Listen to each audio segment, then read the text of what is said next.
ശാന്തികൃഷ്ണ ശാന്തിമാമനെ ഇപ്പൊ കാണുമ്പോ എന്റെ മനസ്സിലൂടെ ഓടുന്നത് മരുഭൂമിയിലെ വെള്ളം മഴ ഈ ലാലേട്ടന്റെ പിൻഗാമി എന്നുള്ള സിനിമയിലെ ഒരു താരാട്ട് പാട്ടാണ് വെണ്ണിലാവോ ചന്ദനമോ എന്നുള്ള പാട്ട്. അതുപോലെ ഒരുപാട് നല്ല ഡെപ്ത് ഉള്ള പാട്ടുകളിൽ സിനിമയുടെ ഒരു നിർണായക സമയത്ത് വരുന്ന നല്ല ഡെപ്ത് ഉള്ള പാട്ടുകൾ അഭിനയിക്കാൻ ഭാഗ്യം കിട്ടിയിട്ടുള്ള ഒരാളാണ്.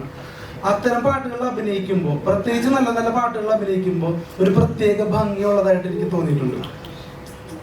ഇപ്പൊ ഈ സിനിമയിൽ തന്നെ ഒരു ഹിന്ദി സോങ് ഉണ്ട്, അത് യൂട്യൂബിൽ വളരെ വലിയ ഹിറ്റാണ്. വിജയരാഘവൻ സാറിന്റെ ഒപ്പമുള്ള ഗോവിന്ദ് വസന്തയുടെ ഒരു സോങ്. യെസ്, വളരെ ബ്യൂട്ടിഫുൾ ആയിട്ടുള്ള സോങ് ആണ്. ഈ മ്യൂസിക് വരുമ്പോ, പാട്ട് വരുമ്പോ ഇത്രത്തോളം മനോഹരമായിട്ട് അഭിനയിക്കാൻ പറ്റുന്നത് മ്യൂസിക്കിനോട് പ്രത്യേകിച്ച് എന്തെങ്കിലും താല്പര്യമുള്ളത് കൊണ്ടാണോ? ഇല്ല, അഫ്കോഴ്സ് പാട്ട് എന്ന് പറയുന്നത് ചെറുതിലെ ഞാൻ 4 കൊല്ലം കർണാട്ടിക് മ്യൂസിക് പഠിച്ചതാണ് ഞാൻ. സോ നാച്ചുറലി ചെറുതിൽ മുതൽ എനിക്ക് മ്യൂസിക്കിനോട് വലിയ താല്പര്യമൊക്കെ ഉണ്ടായിരുന്നു. അതിനേക്കാളും കുറച്ച് താല്പര്യം കൂടുതൽ ഡാൻസിനോട് ഉണ്ടായിരുന്നുകൊണ്ട് എല്ലാം ഒരുമിച്ച് കൊണ്ടുപോകാൻ പറ്റാത്തതുകൊണ്ട് ഞാൻ ഡാൻസിലായിരുന്നു കൂടുതൽ കോൺസെൻട്രേറ്റ് ചെയ്തത്. പക്ഷെ അതിനുശേഷം കുറെ പാട്ടുകൾ എനിക്ക് അത് ഹെൽപ്പ് ചെയ്തു അഭിനയിക്കുമ്പോഴൊക്കെ. പക്ഷേ ആക്ച്വലി നമ്മൾ പാട്ടൊന്നും വെച്ചിട്ടല്ല ആ ഷോർട്സ് എടുത്തത്, പാട്ട് അതിന് ശേഷമാണ് വന്നത്. എനിക്ക് തോന്നുന്നു ഗോവിന്ദ് എന്റെ എക്സ്പ്രഷൻ കണ്ടിട്ടായിരിക്കും ആ പാട്ട് ഉണ്ടാക്കിയത്. ആ പാട്ട് ആക്ച്വലി ഒരു ഒപ്പന പാട്ട് എന്നുള്ള രീതിയിലായിരുന്നു ആദ്യം നമ്മൾ കൺസീവ് ചെയ്തിരുന്നത്. അവിടെ പ്ലേ ചെയ്തിരുന്ന ഒപ്പന പാട്ടായിട്ടല്ലായിരുന്നു.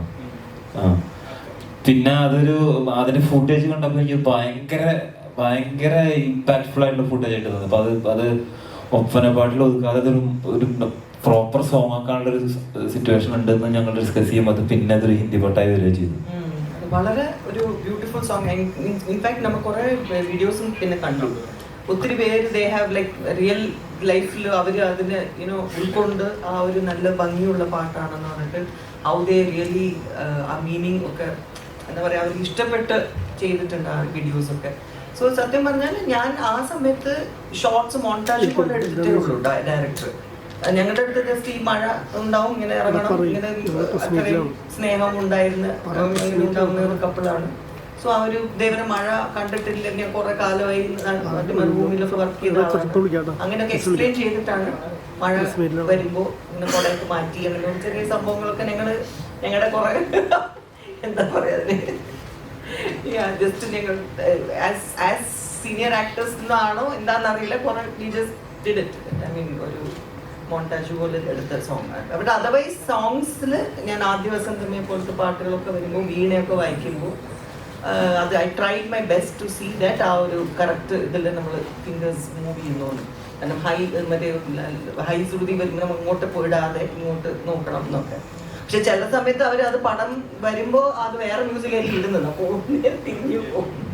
പക്ഷെ എനിക്ക് ഭയങ്കര ഇഷ്ടമാണ് music. So may be that project. Vishnu ബ്രോന്റെ ഒരു ഇന്റർവ്യൂല്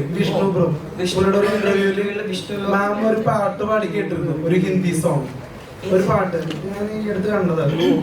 ഒരു പാട്ട് പാടില്ലേ? അതെ മാം, അതെ അതെ അതെ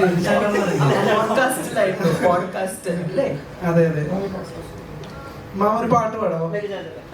ഒരു പാട്ട്, ഈ പടത്തിൽ തന്നെ ഒരു പാട്ട് പാടാം, മറ്റേ ഹിന്ദി പാട്ട്. അല്ല, ഈ പടത്തിൽ നല്ല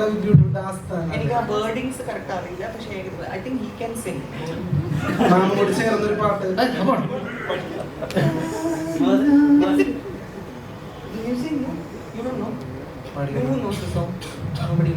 മാമൻ ഏതെങ്കിലും ഒരു പാട്ട് പാടോ?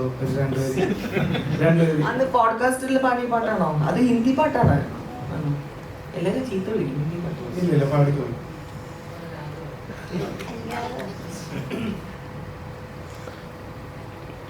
लग जा गले के फिर हंसी रात हो न हो,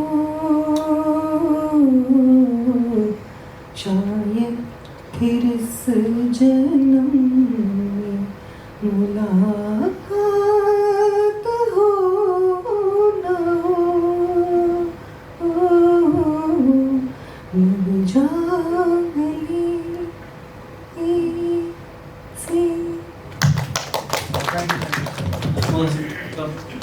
ആക്ടേഴ്സിന്റെ കോൺട്രിബ്യൂഷൻ കൊണ്ട് സിനിമാറ്റിക്കലി എലിവേറ്റ് ആവുന്ന മൊമെന്റ്സ് ഉണ്ടാവുമല്ലോ, അവരുടെ സ്ക്രിപ്റ്റിലല്ലാത്ത ചില കാര്യങ്ങൾ അല്ലെങ്കിൽ ഇംപ്രവൈസേഷൻ കൊണ്ടൊക്കെ. അപ്പോൾ ഒരു പോപ്പുലർ എക്സാമ്പിൾ പറയുകയാണെങ്കിൽ മാസ്റ്റർ എന്നുള്ള പടത്തിന്റെ ഇന്റർവെല്ലിൽ വിജയ് സേതുപതി വിജയുടെ ഡയലോഗ് പറയുന്നതിൽ ആള് വരുത്തിയൊരു മാറ്റമുണ്ട്. അത് ഭയങ്കര തിയേറ്ററിക്കലി വർക്കായിട്ടുണ്ട്. അപ്പം വിജയ് സേതുപതി ഓൾറെഡി സ്ക്രിപ്റ്റ് ഒക്കെ സ്വന്തമായിട്ട് എഴുതിയ കാരണം അങ്ങനെ ഒരു സെൻസും കൂടി ഉണ്ട്. അപ്പം അങ്ങനെ ഒരു ആളുടെ കൂടെയാണല്ലോ ഇപ്പം ധ്യാൻ ചേട്ടൻ എന്നുള്ള രീതിയിലൊക്കെ വർക്ക് ചെയ്യുന്നത്. അപ്പം അങ്ങനെ ഒരു സിനിമാറ്റിക് എലിവേറ്റ് ആയ മൊമെന്റുകൾ ഉണ്ടായിരുന്നു വളരെ.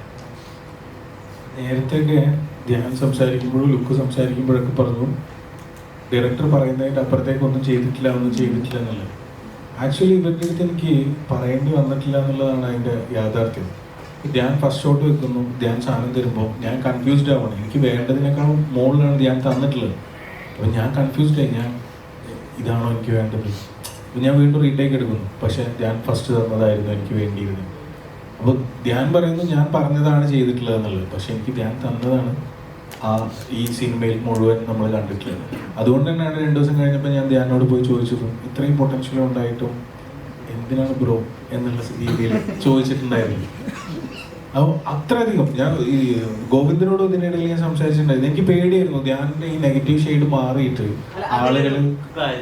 പ്രകാശൻ പറക്കട്ടെ എന്ന് പറയുന്ന ഒരു സീക്വൻസ് പടത്തിൽ ചെറിയ സീക്വൻസിൽ മാത്രമാണ് ചെറുതായിട്ടെങ്കിലും ധ്യാൻ ചേട്ടൻ വില്ലനിസം ഒക്കെ ചെയ്തിട്ടുള്ളത്. അതല്ലാതെ ഇപ്പോൾ യൂട്യൂബ് സ്പേസിലായാലും എല്ലാ സ്ഥലത്തായാലും ഹാപ്പി ആയിട്ടേ കണ്ടിട്ടുള്ളൂ. അല്ലെങ്കിൽ ഹാപ്പി സ്പേസ് ആണ് അവിടെ കൊടുക്കുന്നത്. അങ്ങനത്തെ ഒരാളിൽ നിന്ന് ഇങ്ങനെ ഒരു അപ്പോൾ വേറെ രീതിയിലൊരു കാര്യം വർക്കൗട്ട് ആ ഐഡിയ എങ്ങനെ ക്രാക്കായ? ഇല്ല, അങ്ങനത്തെ ഒരാളിൽ നിന്ന് അങ്ങനെ ഇപ്പം ബേസിലിനെ കൊണ്ട് നമ്മൾ ഇമോഷൻ ചെയ്യിപ്പിച്ചപ്പോൾ ഉണ്ടായിട്ടുള്ളൊരു ഇമ്പാക്റ്റ് ഉണ്ട്. അത് തന്നെയാണ് റിഫ്ലക്റ്റ് ചെയ്യുക. ശരിക്കും പറഞ്ഞാൽ നമ്മൾ വളരെ ഡൗൺ ടു എർത്ത് ആയിട്ട് നിൽക്കുന്ന ഒരു മനുഷ്യൻ അഗ്രസീവ് ആയി കഴിഞ്ഞാൽ എത്രമാത്രം ഉണ്ടാവും. അത് തന്നെയുള്ളൂ അതിൻ്റെ ഒരു